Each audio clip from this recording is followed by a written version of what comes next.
It's the Daily Drama Podcast with Stephen Bradford, presented by dailydrama.com.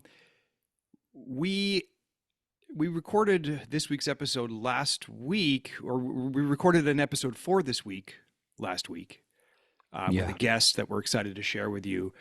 But in light of recent events, we're gonna save that for next week, and this week share our first episode that we ever recorded with our friend Johnny Wactor.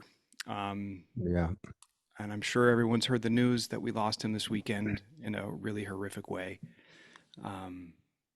It's just not right.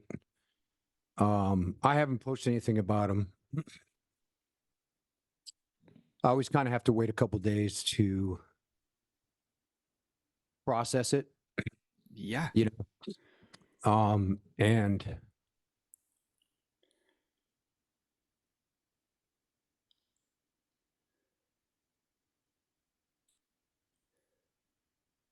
what struck me the most about Johnny was that this guy was a true gentleman. Like, in his life. Yeah. It's hard to come by nowadays. He was a throwback to what a gentleman was. He treated everybody kindly and respectfully. This guy was a hardworking guy. He put everybody before himself, which, in the reports, he also did that. And I had a lot of respect for him because of the way he handled himself. And, I think I get emotional because obviously losing him, but his family too, for his family. So he's been in my prayers. His family has, and it's just crazy, man. It's just crazy. He'll be missed. That's a guy right there. Yeah, like you talk about his him as a gentleman. Like there was a strength about him 100%. that was, it's hard to put into words, because yes, it was confidence, but you weren't struck immediately by his sense of confidence. He's the kind of guy that would make everybody feel safe. Like you knew 100%. he was you felt his capableness. Yeah. You felt his compassion. You felt his empathy. You felt his incredible presence. Like when he looked at you, he wasn't anywhere else. He was right with you, listening to you and being there. Like, it's like, and look, I was obviously friends with him on the show, worked with him. Yeah. We didn't really have a ton of communication outside of the show. But he was the type of guy who, if something was going wrong in your life, and I know if I called Johnny, regardless, he'd be there. Yeah. It didn't matter. Right. And that says a lot about someone's character. So God bless him and his family. Yeah. So this is the first episode we did with him. So you'll learn about him growing up and where he came from. So if any episode we wanted to share, it seemed like this would be the one. And this is when we were getting to know him the first time too. Yeah, it's tough because there's grief, and we do have to mourn people, but we also have to celebrate people like this. Absolutely. Yeah. So enjoy this revisit, and we'll have a new episode for you next week. Thank you, everybody. Thank you, guys. Well, and one of the benefits of being back to work is the people we work with. And we're joined by one of those people today. We are. A fairly new face, a new hunk of meat on the show. Yeah, there's a lot of talk. There's a lot of talk about this guy. I don't know. Yeah, so I don't know if we should bring him on. Corbin on GH. We got Johnny Wactor. Hey, dude. How's Johnny, it going, guys? What's going on, dude? How are you? Man, I'm doing great. I am doing great. I got up super early this morning, got a climb in, and then I went and did a little workout afterwards. So Yeah. So let's Climb is a workout, is it not? Yeah, it is. But it was a short session today, and it was getting hot. So where do you go climb? I mean, is it not, you're outdoors, not indoors? Yeah, outdoors right now. All the indoor climbing gyms are closed for obvious reasons. So are you free climbing? I am free climbing, but on a bouldering level. So I don't climb anything above 25, 30 feet. It's usually between about 15 and 20 feet. And you live in Los Angeles, correct? That's correct. So where do you find boulders to boulder? Well, you'd be surprised. You go up to Chatsworth, which is, right now with not so much traffic, it's about 25 minutes from my front door. I used to live near there. Yeah. Okay. Yeah, they've got right up at the 118. There's a ton of rocks up there. Exactly. Yeah, there's like a little horse farm next door, and they've got some bouldering there that's been established since the 1980s.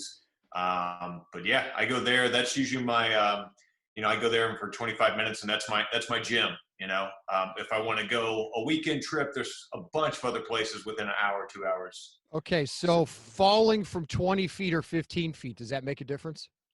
Yes. Mostly, yes.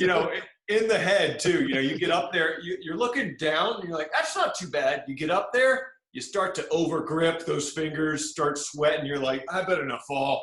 Oh my so gosh, you don't have that's any crazy. ropes ever? No ropes, but we do carry around. They're called crash pads. So it's like this big backpack, and mine stretches out when you fold it out. It's about 4 by 6 feet. Okay. And the foam's about 5-6 inches thick. Okay, so where does that go? So if you fall, you like press a button and it expands? No. That just goes right on the ground underneath you. You just kind of like, all right, this is probably the place I'm going to climb. So if you fall to fall there. Yeah, but Johnny, that doesn't leave seem it on like the ground? That doesn't seem like enough ground cover for guessing where you're going to fall. Yeah. Yeah, you're right. That's why do you try to flying squirrel it in the air when you fall? Like, I try to land, feet first and absorb the shock. I save the flying squirrels for the pool. All right. Have you fallen? Oh, many times. From how high? The highest I've fallen / jumped down was my waist was probably at about 23 feet. Oh, Johnny, my gosh, man, you got to be careful, dude. Please. I do my best. I know. Why'd you measure from your waist? I don't know. I don't know. There's no method behind that. That's not like a rule of thumb. Yeah, I didn't know if that was like a mountain climbing method. Yeah. So I guess about 20 feet from the bottom of my feet. Dude, Okay. that's high. Anyway, and you let's said get past fall this. / jump. Oh. Have you ever been in a predicament where you're like, man, I just got to jump. I got to get off of this thing. Yeah. It's so usually, if you're working a harder problem, that's above your pay grade per se, you usually break it down. You work it in segments. So let's say, you get the first segment down, but then that second segment, which is the hardest part, might be called the crux. It might have some particularly hard moves there. And then, so once you've been, if you've been working on this problem for 30 minutes, 45 minutes, you start to, experience some muscle exhaustion. Your fingers start to kind of get, on fire. And then if you've gone up there, you go for a move that you hadn't gotten before, but then you find out like, holy crap, my muscles are spent and I can't go for this next move because if I go and miss, I'm going to fall awkwardly. So you just kind of look down and jump safely down, safely as you can. Wow. I love that the process of mountain climbing or bouldering is called a problem, because it certainly would be for me. Yeah. And we'd be talking about 35 seconds for Bradford. Yeah. No, yeah. It sounds like a cool thing to try, but I know from the exercise, the brisk walks that I take from my exercise, that wouldn't help me much climbing a rock. It's a different level of exercise. So I know we're talking about rock climbing way too much, but this is genius. This is amazing, actually. This is great. So do you have it's a bit our of outdoorsy episode? Yeah. Do you have a bit of adrenaline rush? Is that why you do that? I would say so. Back in the day, in my crazier years, I used to break into construction sites, and I would climb cranes, and I would Parkour? not necessarily parkour. I wouldn't ever call myself a parkour athlete, but I watched this documentary called "Don't Look Down," and it follows these two guys where they climb object buildings and cranes and stuff that are 500 to 1,000 feet tall, and they're doing like jumping from like ledge to ledge and like doing one-handed hangs, and my palms are like sweating, and I was like, I got to do this. Go figure. So I would go around on my bicycle because I didn't have a car at that time, and I would scout construction sites in LA, and I would climb over in the night dressed in black, and I would climb these cranes and do like free hangs and stuff. Wow, dude. That's. Would you film it, or was it just for your own adrenaline rush? I've got a couple GoPro videos. Yeah. Wow. Where they're like, it's like looking down. One of them's like, I'm about 500 feet up. And it was my very first one. I broke in, and I got chased by one of the security guards. I didn't know security guards watched the site, and I hid for about 30 minutes until he disappeared. And I found the base of the crane, climbed up, and the hardest part is climbing up there. Your stairs, it's just stairs going up 400, 500 feet. I don't do that anymore though. Yeah. Okay. Yeah. So Good. Thank you, Johnny. This is early in the podcast to get into this, but what is your relationship with death? Like, should that be the Grim Reaper behind you and not Christian Bale? It should be. It seems like you're very comfortable, like walking the line there. Man, I guess I don't think about it too much. When I was climbing the cranes, I was kind of like, well, if you think about it, if I go up there and I just hang from it, it's essentially the same thing as doing a pull-up, but you're just 500 feet up, so don't mess up. So I don't really think about dying, but when you're hanging there, especially that first time, you're like, this might have been dumb. Sure. But yeah. Well, you did have 500 steps to figure that out. 500 choices to turn around. Yeah. 1, this might be dumb. 2, this might be dumb. 3, 498. I'm still going to do it.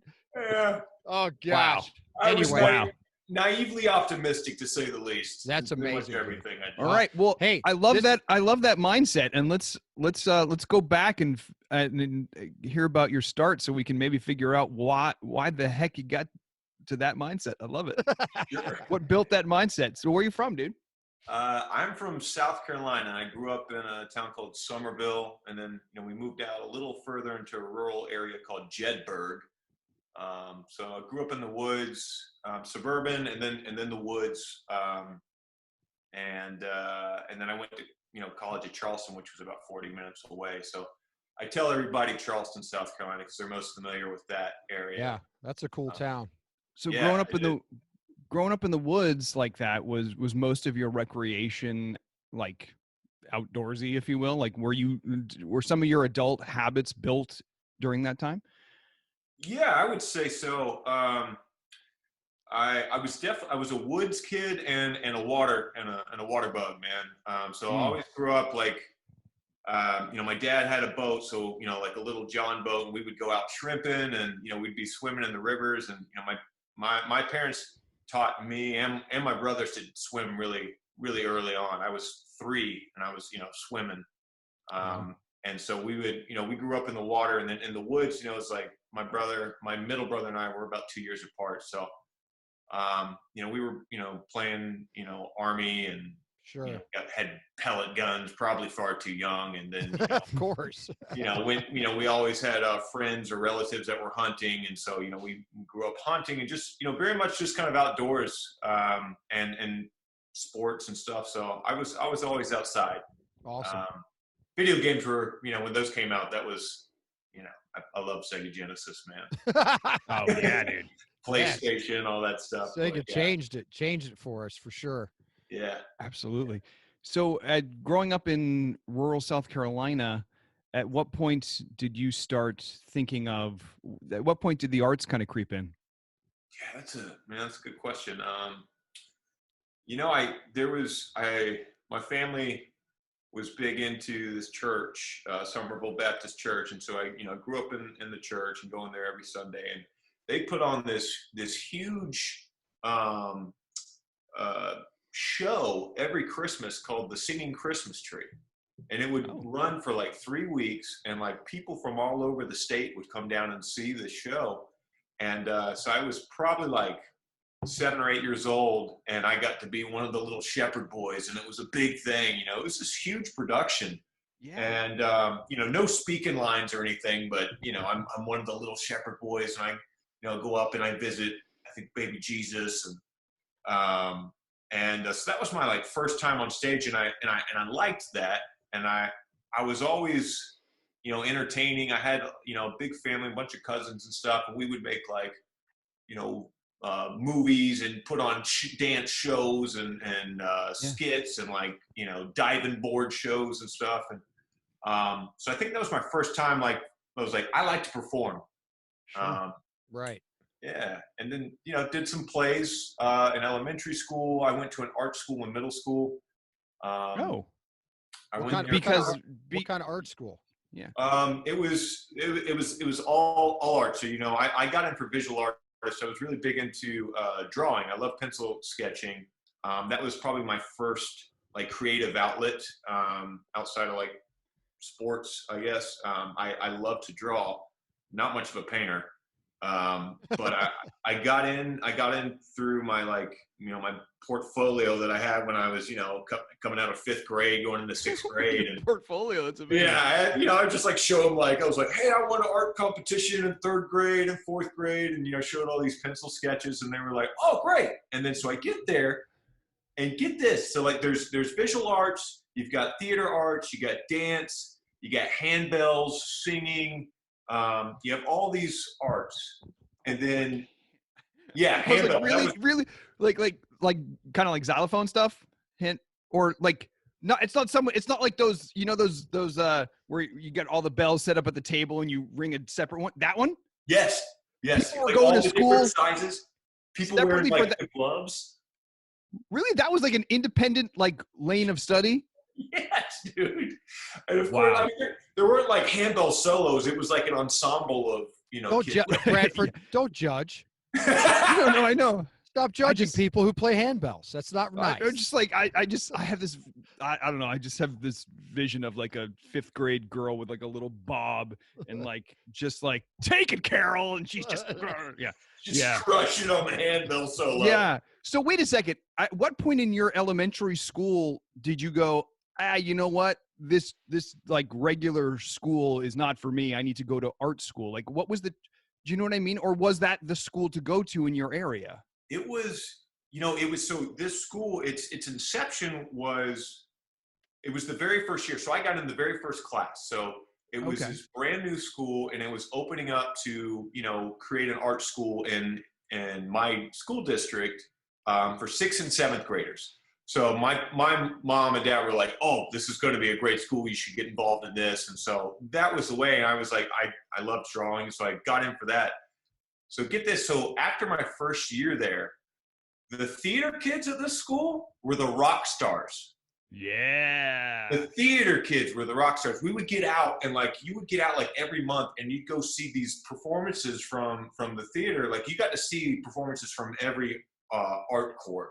But the theater, like the teachers there wrote their own sketches and comedy performances, and they were so funny. And I was like, I want to be in there. And so they opened it up to where they had 2 kids. They would allow 2 kids from each grade in school to transfer art corps. And so I auditioned for it, and I got in, thankfully. Awesome. Wow. Man. What a unique opportunity in a somewhat small town to have that kind of structure for kids. It's amazing. Yeah.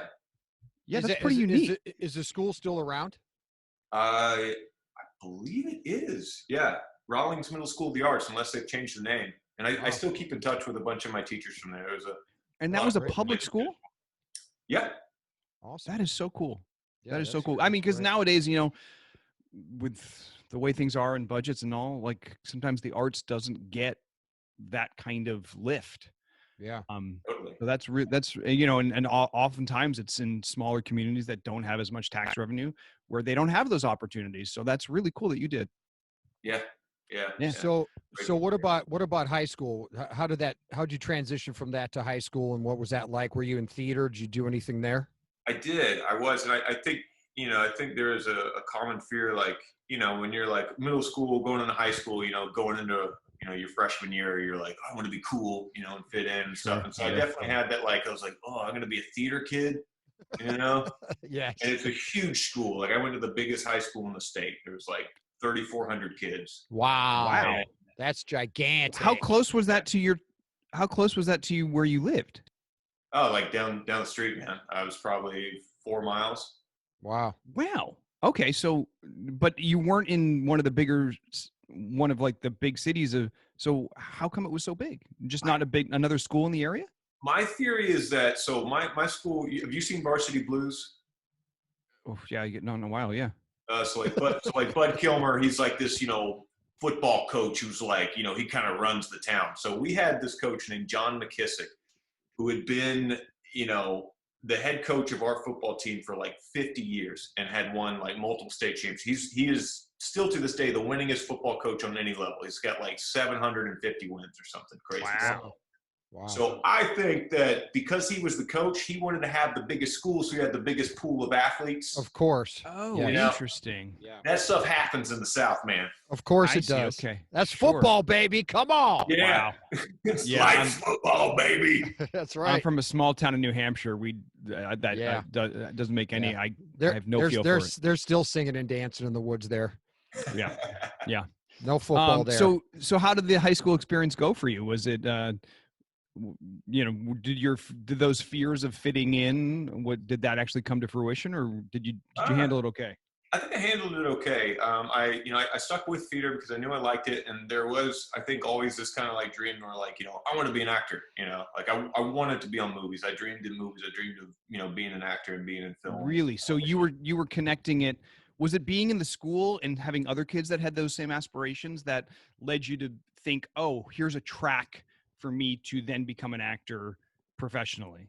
Because sometimes from those areas, if there isn't someone else that's done it before you, if there isn't a laid out track to do it, and you're not geographically close to New York or LA. And so sometimes the way to get there is not laid out. So the idea of getting there is somewhat fuzzy.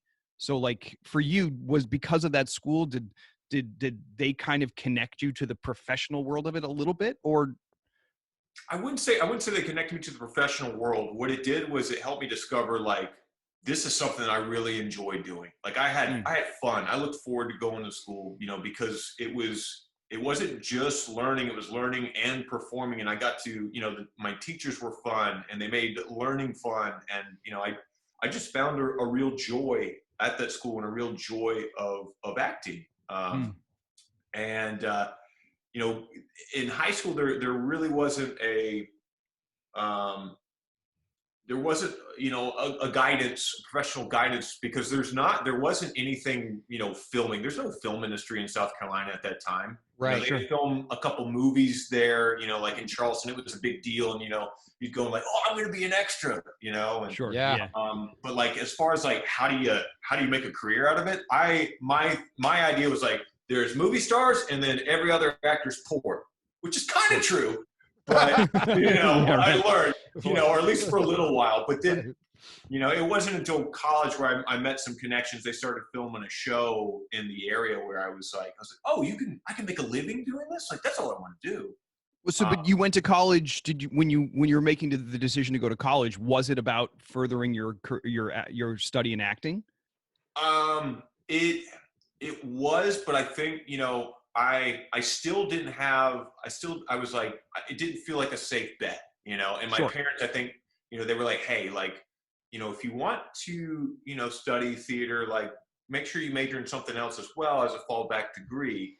That was always kind of the pitch. And I initially wanted to go to NYU, which I saw at Bradford that you went there. Yeah.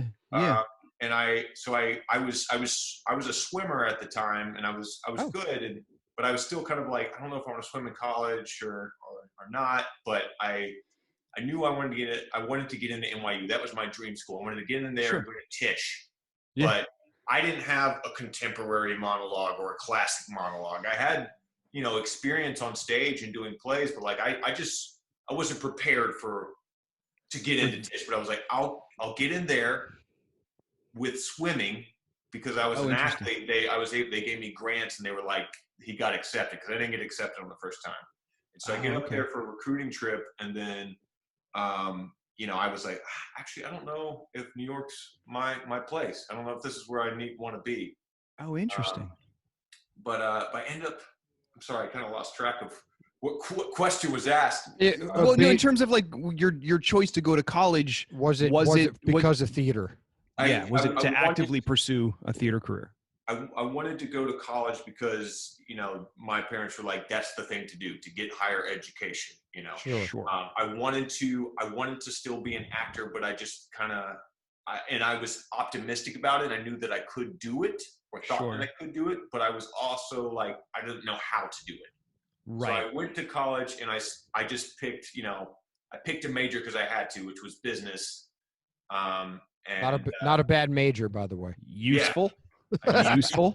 I just wish I drank less during those times and remembered what I was taught. Sure. Oh, there you go. Right. There you go.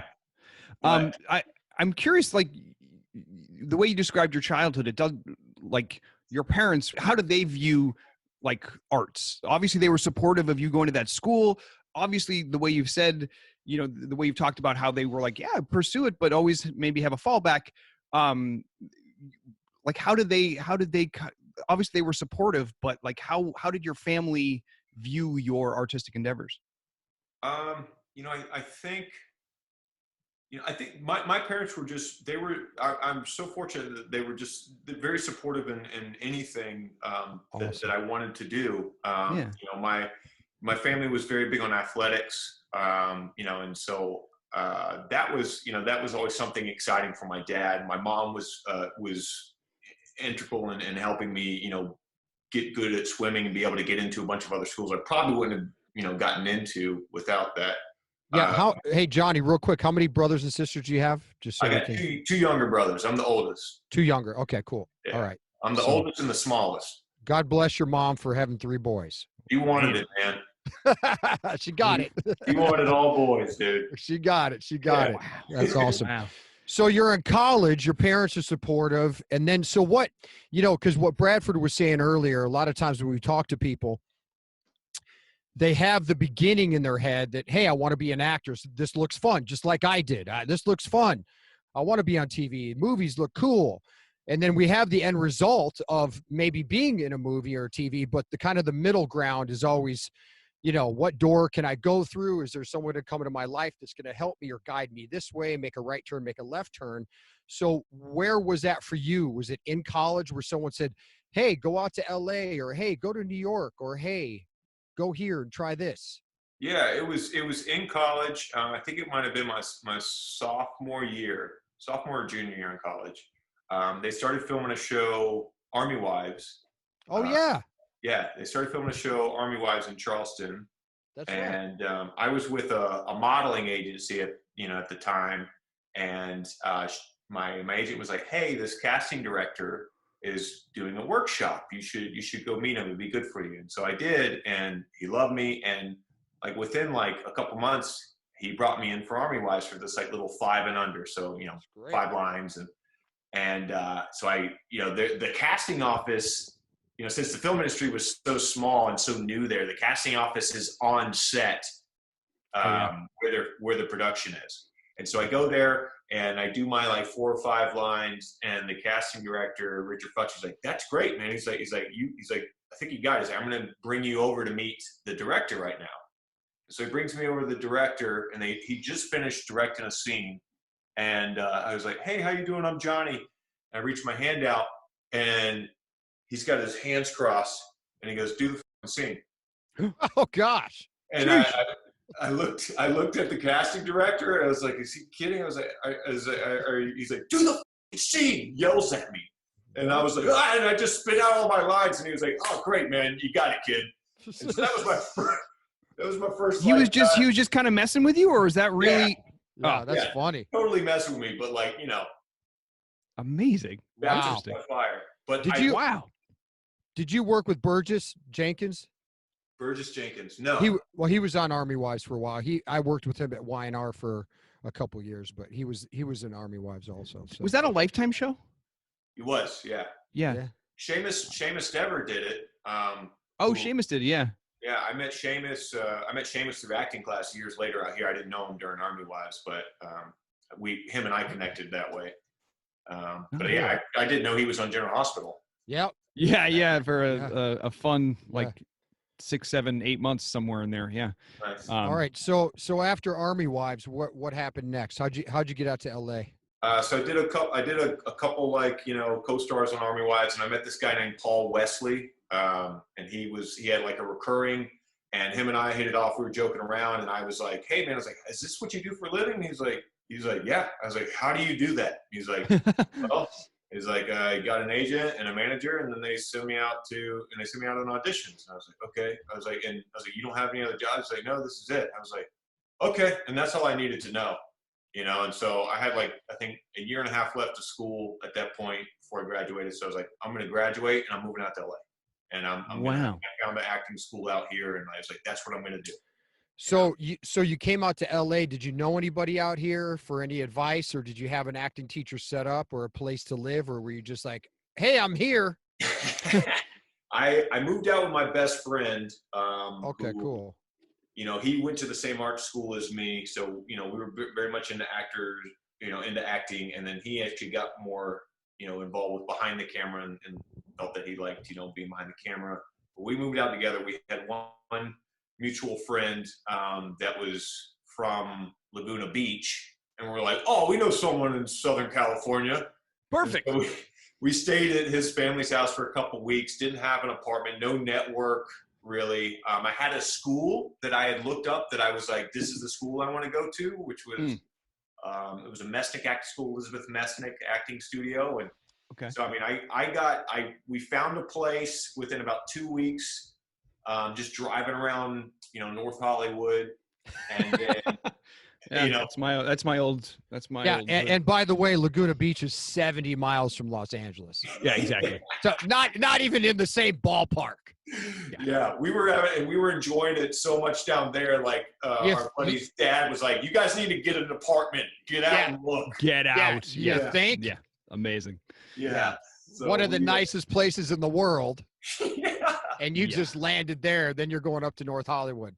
Yeah, that's a bit welcome to LA. A bit of a shift. Big transition, man. Not just in terms of like surroundings, but temperature. Yeah. I mean, I know you're probably used to some heat being from South Carolina.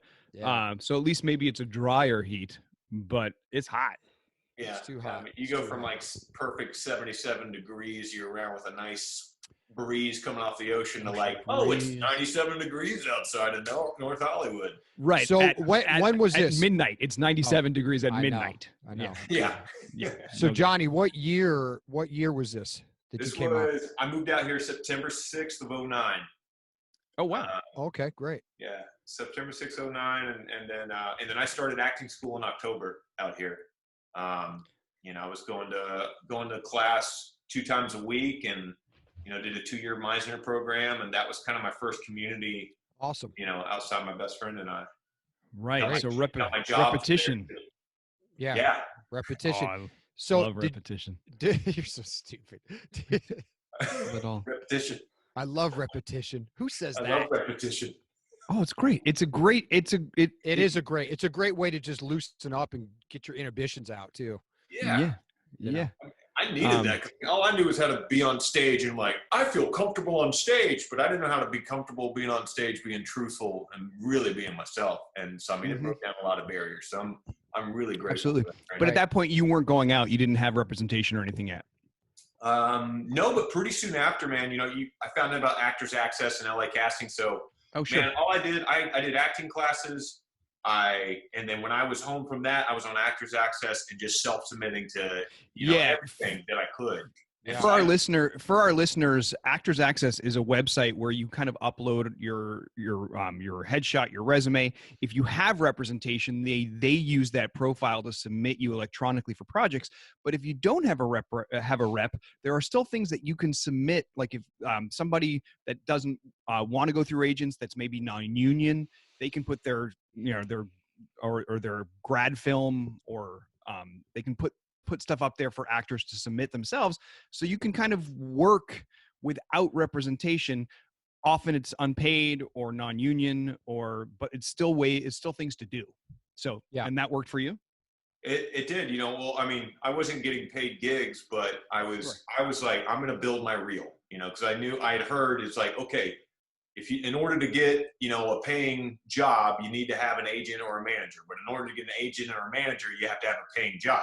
Right. And then, but also you have to give them the tools in order to, submit. So, those tools were, good headshots and a reel and, resume with some stuff on it and training. So that was my mindset. Like, I'm going to do this. So like I built a reel over the first 2 years and then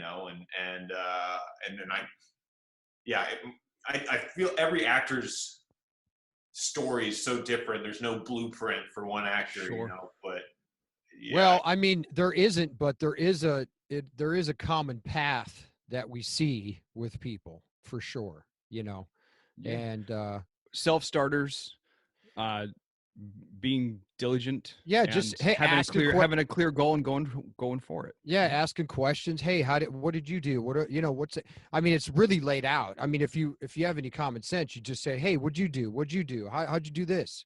And that's what you did. And that's great. Yeah. That you were just asking questions. Go, okay, get a reel. I'll get a reel. I mean, I had friends that had come out from Nashville or Ohio, and they spend the first 2 years just trying to get a freaking headshot because it's so expensive to live in LA that they're like, and they had me to tell them what to do. And for 2 years, they didn't get anything done. Well, that's the thing is it's very easy to move out to LA and then just kind of settle into okay, well, I'm going to work this restaurant job or whatever job to get by. And then all of a sudden 2 years go by and you haven't maybe taken many steps towards your goal. And, it depends on your mindset. It's sure, totally. If you're moving 100%. To LA from someplace else and you're like, oh, wow, it's so cool to live here. I can go to the beach. I can, I love the people out here, whatever. Like there's definitely a lot of traps you could fall into. Oh, correct. Yeah. Correct. You're moving to the adult playground, You are, sir. Yeah. For sure. You seem to be a pretty motivated fellow. Very motivated. I was also a wild one. I got kind of caught up in that for a while, but I did not let it affect my work ethic. So I sacrificed a lot of sleep. Likewise. Yeah.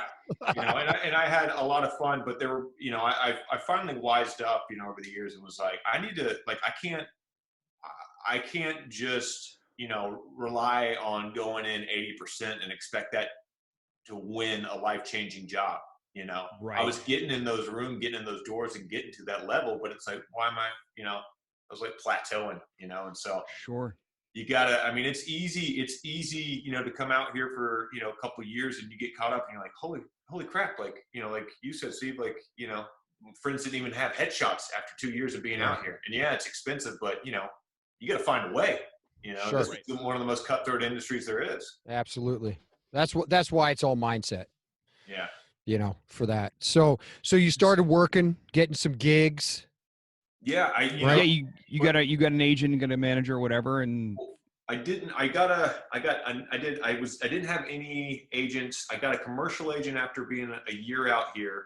I booked my first audition they sent me on. That sounds good. I had a funny one-liner I threw in at the end, and it was risky, but they loved it, and then they brought me in, and then I got fired because I showed up late. I showed up and they had recast me. How late were you? Like 2.5 hours or so. Bye-bye. Yeah. Why were you late, Johnny? My girlfriend's birthday was the night before, and Johnny, I may have been irresponsible. Wow. Was that a wake-up call for you? Yes and no. It didn't really change my behavior too much, but I never showed up late again. I'm always 30 minutes early to everywhere where I go. Oh, I've never been late to any other project.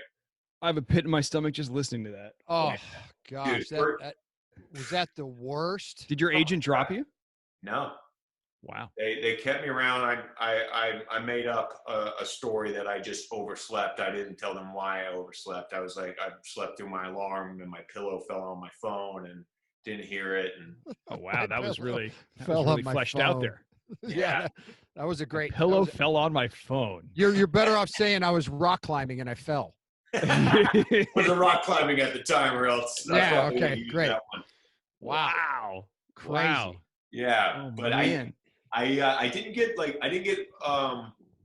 theatrical representation or television and film representation for those listeners until probably like 2.5 years I'd been out here. I did a play, Dog Sees God, and one of my former acting teachers, saw me in it, and he emailed his manager unbeknownst to me, and then he was like, okay, I'll meet him, and then linked us together, and I was like, holy crap, I have a meeting with a rep. Yes. And so I did this play, and I had a meeting with a couple managers, and then I met with him, and I was like, this is my guy. And then I canceled the ones with the other managers, and he's actually still my manager today. Oh, cool. That's awesome, man. Yeah. Good for you. But I didn't get an agent until another year or so after that. Yeah, I mean, sometimes you don't. If you have a good manager, I mean, you don't necessarily need yeah. an agent because they're getting the breakdowns anyway and opening the doors and making the calls for you. And a lot of times, that personal connection, they're fighting for you more than a regular agency would anyway, because the agency's fighting for 20 guys who might look like you, as opposed to just Right. your manager. So Exactly. Yeah. definitely a benefit there. So you started going out on stuff, booking some things. Yeah, he started sending me out on some pretty big projects. I think one of the first big ones he sent me out on was Noah, the one with Russell Crowe and Oh, Right. yeah. what's her face. And I was just like, holy, this is big leagues, Right. Yeah. But at the same time, I had met this guy at the place I was bartending at, and this is a funny story. He was the creator of this television show, and I had come into work intoxicated that day, and I see a running theme here. yeah, I've made a lot of changes now. Where did you bartend at? Where did you bartend at? I was at Hillstone or Houston's in Santa Monica. Okay. Yeah. Second in Wilshire. So that was my first job. I was waiting tables, and then a bartender position opened up, and they put me in there. When you said bartender, all of a sudden I was like, I can picture you behind a bar somewhere. Dude, I've been at all the hot spots, man. Okay. All right. All right. I like to drink, so that works. Yeah. Okay, well, yeah. I'll go through all my bars that I've worked at later. Yeah. You've seen me there. Yeah. So I came into work. I got to work early, like a few hours early, and I went to one of the neighboring bars, and I was planning on having a couple beers. Well, that turned into a lot more. So I come into work. I mean, like 3 sheets to the wind. Like I'm still conscious, but like I'm stumbling a little bit and got some slur words. Oh, And gosh. this is a no drinking policy kind of institution. And for the first hour and a half, no one noticed, but then I was pouring myself beers at the tap, and I was like just being like A little too full loose. bar, and I'm like going and talking to everybody at the bar. And this one guy, he's there with his girlfriend at the time, and I remember vaguely talking to this guy, but I remember talking about acting, and long story short, like I get called upstairs, and I'm sat down with both managers, and they're like, Johnny, like, what's going on? And I'm like, what are you talking about? And they're like, you got to go home. And I'm like, you serious? And they said, yeah, you got to go home. And so I went home, came back the next day, they fired me. A month later, I get a text message out of the blue. Says, hey, Johnny, this is Matt Arnold. We met at your job. I want to bring you in for that show I was talking to you about. I have no recollection of this whatsoever. Wow. So I'm like, yeah, Matt, so good to hear from you. Like, here's my email, send me the sides. And So I ended up going in on the show, and it was non-union and NDA, super hush hush. And so my manager's like kind of like guiding me through this, but we're like, we don't know what this is. And it ends up turning out to be this show that gets picked up by NBC and put in their primetime slot. So because of that, I got this bunch of exposure, and then that helped me get agents. And then then I had a pilot season after that, which I didn't know what that was. What was the name of the show? Siberia. Oh, Yeah. and I think I read a little bit about this. This was like framed as a reality show, but it was always scripted, but they let the public believe that it might not be. Yes, that was the idea behind it. And they were even like putting fake articles up in Wikipedia about people dying with this show, filming of this show. So it was really kind of a unique concept. Yeah, just a show built on lies. It's amazing. Yes. Aren't they all though? Yeah, pretty much. Yeah. You sit on a throne of lies. Is it Hollywood? I mean, that's what Hollywood is. That's amazing. But was that a fun experience though, being a part of that kind of phenomenon, if you will? Kidding me, man? I got paid to act, and I got to travel, and I'm like, it was. Were you in Siberia? No, we were in Chatsworth, Winnipeg, Canada. Have you ever been to Winnipeg? No, but I've been to Chatsworth. Yeah, no. Yeah, so Winnipeg. Okay, wow. All right, so you went somewhere cold at least. Yeah, well, it was. We went on the tail end of summer, so it was really hot then. But then you have the season switch, and then we came back in February, and holy cow, dude! Yeah, you never felt cold like that, have you, buddy? Bone chilling. That now for people from the South, when they go to a place like that, they know why it's called bone cold. Oh man. Because you're freezing to death inside. Your bones are cracking. You can't understand how cold it is until you're in That's why, I mean, but you sit next to a fire and you drink. That's the best part of it. That's not a sport. And also most sets don't condone that when you're filming outdoors in that weather. It's yeah, for sure. Parkas, throwing you in the van, keep the heat on. Yeah. All right, let's fast forward a little bit. Tell us about how you got your audition for General Hospital, because we got to talk about GH a little bit, or people will tune out. Yeah. But not really. But so how'd you get the audition? Well, I was I think it came up end of November. I got notification that it was for like a major recur.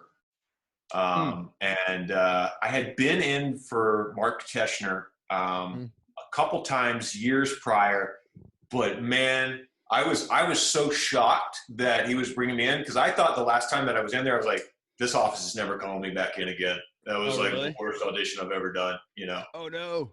Which I've said that many times before, and then actually booked the job. Sure. So I sometimes still, we're not our own best judges. Yeah. I have no gauge on what's good acting or not, but so I was excited to go in, and I was having a good year. I was working the most in that year, not necessarily the biggest roles I'd gotten, but the most consistent work. And, so I felt confident. I was confident in the audition room, which, is so huge, because if you have any insecurity or doubt when you walk in there, they smell it, It's like, sorry, next. They let you do the audition, but so I get this, I get the audition, and I go in, and Mark, he's got all of his Emmys lined up in his office, so it's a little intimidating. Lined up? It's spark. It's a sparkly. Freaking credenza with 27 Emmys on it. When you're lined up, it's unbelievable. It's it's ridiculous. And it's like no matter how kind Lisa and Mark is, like when you walk into that office and the door shuts, you're like, oh man, you get a little hair stand up, and you're like, I gotta, buckle down. And but I was in a zone, man. I just finished working on Westworld, and I just shot like a mini series before that, so I was having a lot of consistent time in front of the camera, and I was having some success in the audition room. and that really builds the confidence. Sure So does. I went Yeah. in there, man, and I was like, I know how to, my preparation was and process was like dialed in. And I was non-judgmental of the material and just was like, this is me. I'm Brando Corbin, And I got dialed in and I went in there and I gave a really good read. And I knew about 2/3 through, I was like, I'm getting called back. And because I had just a really dialed in connection with Mark, and and at the end he was like, that was fantastic. He's like, I'm gonna bring you into producers tomorrow. How's that sound? And I was like, that sounds great. Sweet. And then they ended up pushing it back the following week. And I came into the room. I think there was like 5 other guys reading for it. And I was number 3 or 4. And I was just zoned in. I'd worked it and was really, finding new layers to this scene. And I go in and I see Frank in there, and 5 or 6 other people in there, and then Mark's in the back, and then I'm reading with Lisa, Mark's assistant, and I was just like, hey, nobody else is here. This is just me and Lisa. And what scene was it? Who was Lisa supposed to be? She was supposed to be Carly. Okay, got it. Yeah, that's cool. Yeah, and so it was. It was, it wasn't the scene, I don't think, from the actual, Sure. side that made it on there, but Yeah. it was an up and down scene, and some, there was some high anger moments, and then some moments where you kind of get to like show a little sadness, a little heart tear. Mm-hmm. And I felt good about it. And I walked out of that office and I was like, it's gonna be hard not to pick me. And that's not something, you experience a lot, at least in my experience, when you walk out of an audition. It's usually like, I have no idea.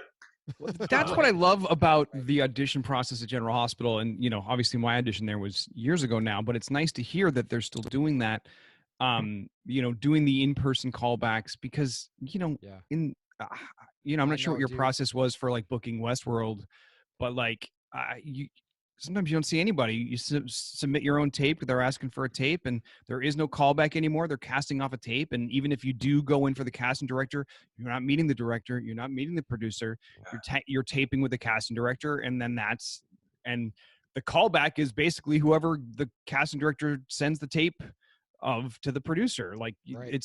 you're not meeting people anymore. And it's less of I used to love to audition because of that. Auditioning is less fun these days. Yeah. Well, and especially now, it's becoming even more, they call it eco-friendly, where, like everything is Zoom and right. And, tapes. Even this dumb podcast. Yeah. Nothing is in person. I miss you. Yeah. But I'm with you on that, man. I love being in the room. I love being in the room because you get to connect with that person in front of you. Yes. It's much harder to do over a screen.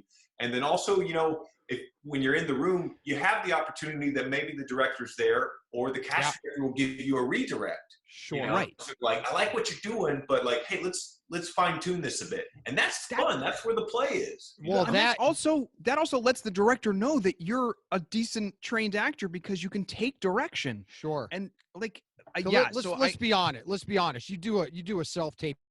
You can do it 100 times till you get the performance you want. Right. Sure. You ain't doing that in the room.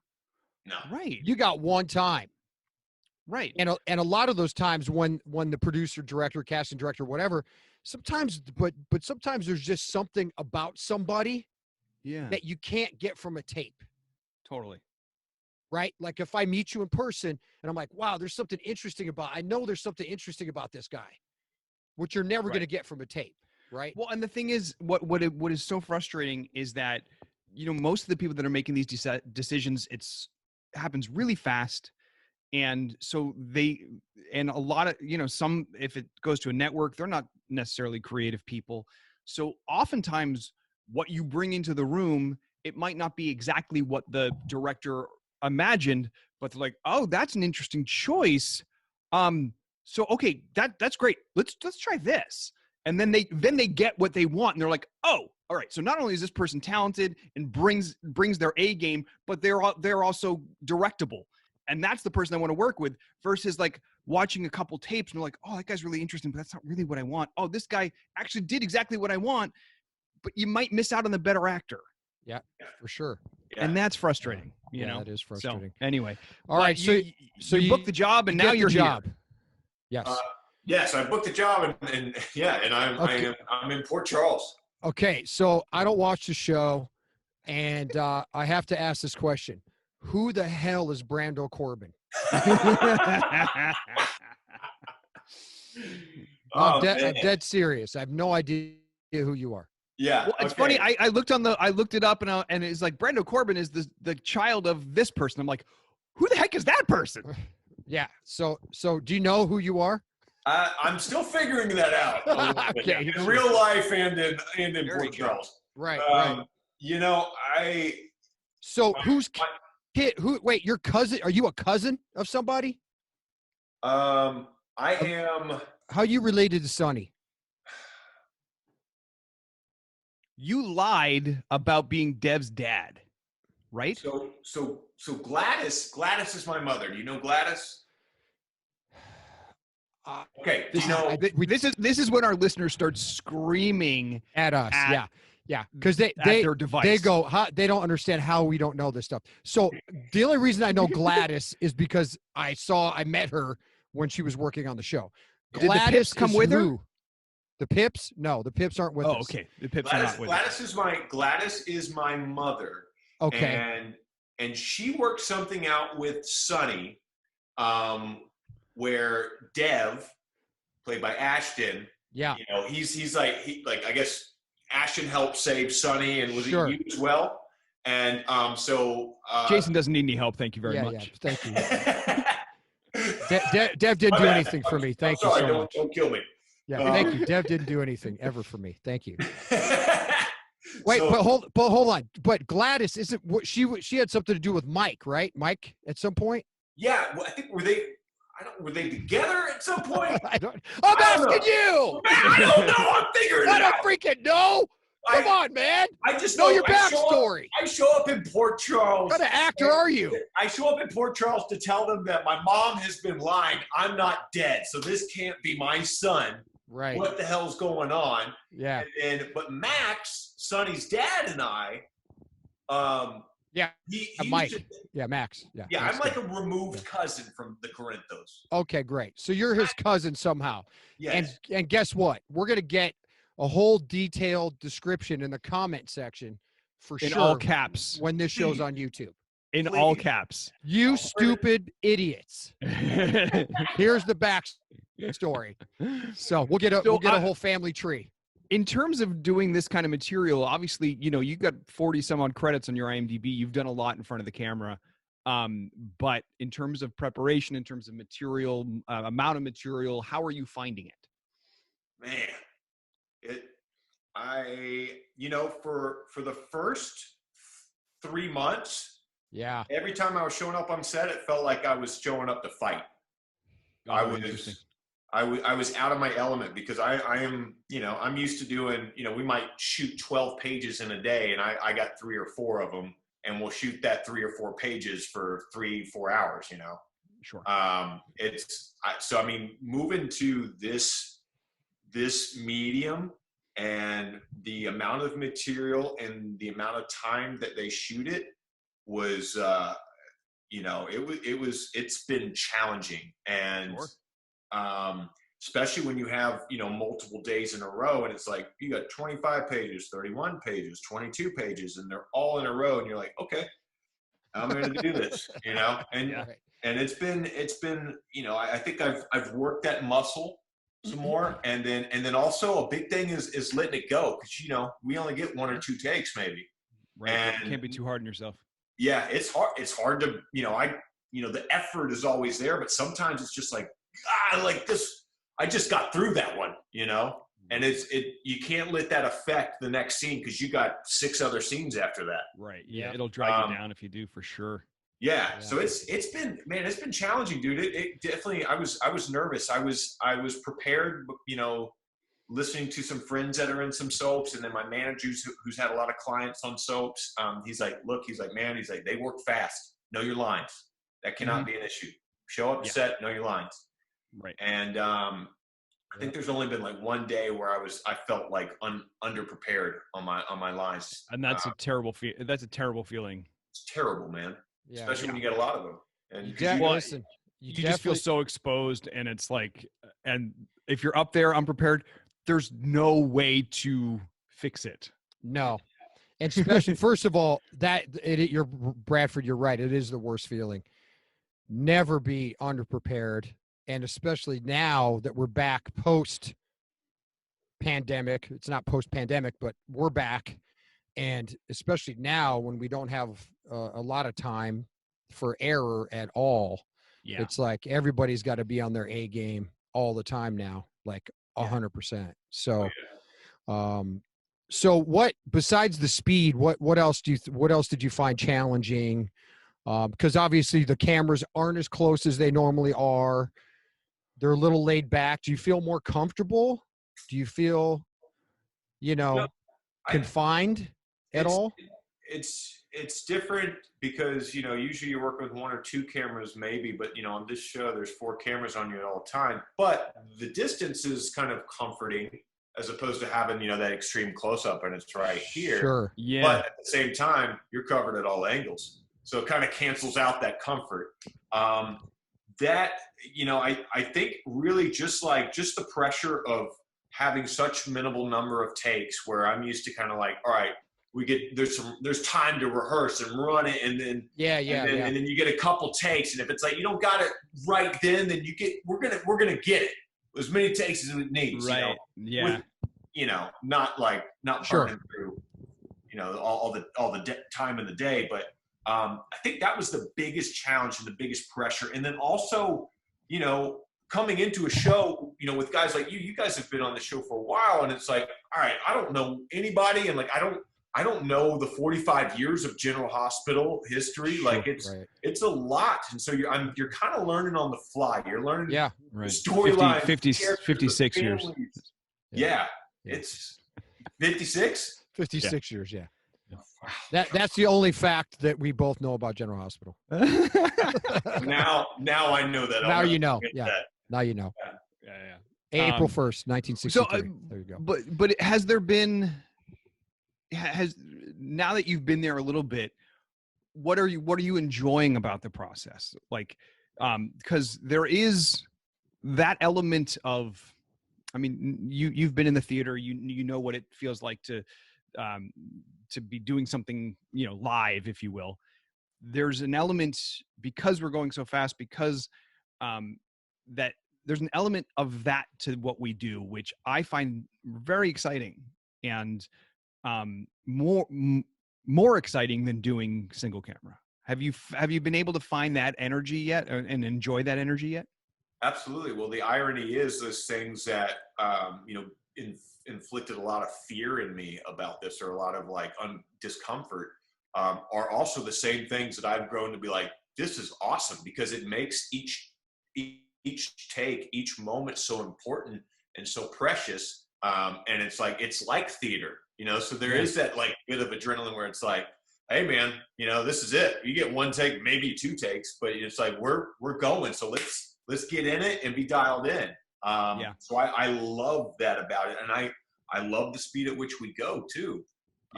We can, it's like you get so much done, and it's just, the fluidity, like there's no big breaks in between camera setting. It's like, we might have to roll over to another stage, but it's quick. I love that. Yeah, I mean, that's the fun thing, is if you have a good run of scenes, 4 or 5 scenes where there's an arc in those scenes, it sure is great to just keep one right after another and just go, because you're warmed up, you're ready, you're in the moment, whatever. I can't even imagine, it's like, I have such great respect for all the film actors who can sustain that type of emotion for 3 months. Yeah. Like, you're just doing stuff like every day, just waiting your trailer, and then it's your turn, then you're waiting again. And that was tough for me when I went to do some films, that was the toughest thing for me. Is like, I'm ready to go. Let's go. I'm good. 1, 2, 3 takes. That's all you're getting from me. Awesome. Yeah. You know, I can't do 100 takes, nor do I want to. Sure. Yeah. Nor do I want to. So, but yeah, it is fun. It sure is fun if you get that good run of scenes. And I know you've had some too, because you've been working with Maurice and Laura and Kelly, so you can stay away from Sam and Carly. I'll just tell you now. And then, you know, and so I know you've had some good stuff, you know, because I've seen it just from being in the studio. So that's awesome. Thank you, man. Yeah. Yeah, dude, and doing a great job. You haven't been around that long, but we still had scenes together, which was fun. Yeah. Yeah. And our Oh yeah. Oh, my new friend Johnny in the gym. I'm gonna boxing throw gym. a left hook like this. dude, and our scene was so good it made it into the primetime promo, bro. Yeah, I know. You guys are famous. And then they haven't put us back together yet. Yeah, no. Yeah. Bradford at this point doesn't care who he jumps on. He's like, Jason who? Jason who? Everybody's got a strong back. I can jump on any back. It's fine. It's gonna be Johnny and the Jackal podcast next. JJ. JJ podcast. The JJ show. Yeah, right. So that's awesome, dude. Well, hey man, you're doing a great job. Yeah, really are. And you know, the combination of your work ethic, you're a great personality. Part of like being on our show is meshing with everybody, and you're a wonderful guy. And so, because there's guys that come in like in similar kinds of roles, you know, that are jerks. Enough and they don't said. last. Enough said, Bradford. So you're doing great. Yeah. Well, I appreciate it, guys. And, you know, truly, man, it's, you know, it's really been like a warm set. Like, people are super helpful. You know, Steve, you've run lines with me before. Bradford, we were running line in our one scene beforehand too. And I don't know if that's so much for you, but I was like, they're doing this for me because they know that I'm the new guy. They know how hard this is, you know, coming into being like this, being your first time on a soap. So I credit a lot of me still being on the show to you guys, and kind of like, and helping me along and being so gracious. So I appreciate you guys. Of course, Thanks, man. man. But That's very nice. also, like, we love what we do, and we want to make it the best it can be. So you know, it's not charity, dude. It's being part of the process together. That's the fun, right? Yeah. It's creating together, and you know, like, it's more fun to have more people collaborating. So Yeah. working on the scene, that's part of the fun. And I think you're in a place, and I don't know about other sets, but for the people who come in, we want you to be the best you can be. Yeah. You know what I mean? We don't want you to fail. I mean, we want you to freaking kick ass. Yeah. You know, because we want people who can freaking act. We want people who are professional, serious, come in, do their job the fans love. That's awesome for us. That's awesome for our show. So, and most of us run lines together. When Steve and I have stuff, we always run it. You know, so it's absolutely. we all putting out the best product that we can put out benefits everybody. And, you know, you got to be a team player. And part of being a team player is doing the best that you can do. Because that's what you're in control of, right? So yeah, man. And you're only as strong as your weakest link. So totally. Yeah. That's Totally. the truth. That's the truth. Totally. So well, dude, thank you for doing your first podcast ever with us. Yeah. And nice. in my phone, you're Johnny Brando, not Johnny Wactor. Sorry. How is it having actor in your name? Man, Johnny Wacker, the actor. I mean, imagine the fun that casting directors had with that, man. Yeah. Well, dude, the thing was, when I saw your email, I go, what? That's weird. I didn't know your last name till today either. Yeah, why would he have actor in his email? That's weird, man. All right. His name's like Johnny West. Johnny West actor. Johnny W actor is what I thought, or something like that. Everyone thinks that, man. I was waiting tables my first year out here, and this guy, you know, I was chatting up. He was like, "Oh, so you an actor as well? You know, you're waiting tables in LA." And I was like, "I am." He's like, you know, and we had some good rapport. And at the end of the meal, he was like, "Well," he's like, "What's your last name? I'll make sure to look out for you on the big screen." And he goes, and I was like, "Wactor," and he just dies laughing, like loses it. And I'm like, "What's so funny?" He goes, "You don't get it?" you're a waiter and an actor. You're a Wactor. And I was just like, my world crumbled. Too late to change it now, buddy. Sorry. Yeah. Yep. I'm sticking Too with late. it. Too late. All right, brother. Um, Thanks, man. Awesome. Appreciate you. Thanks, buddy. Thank you, guys.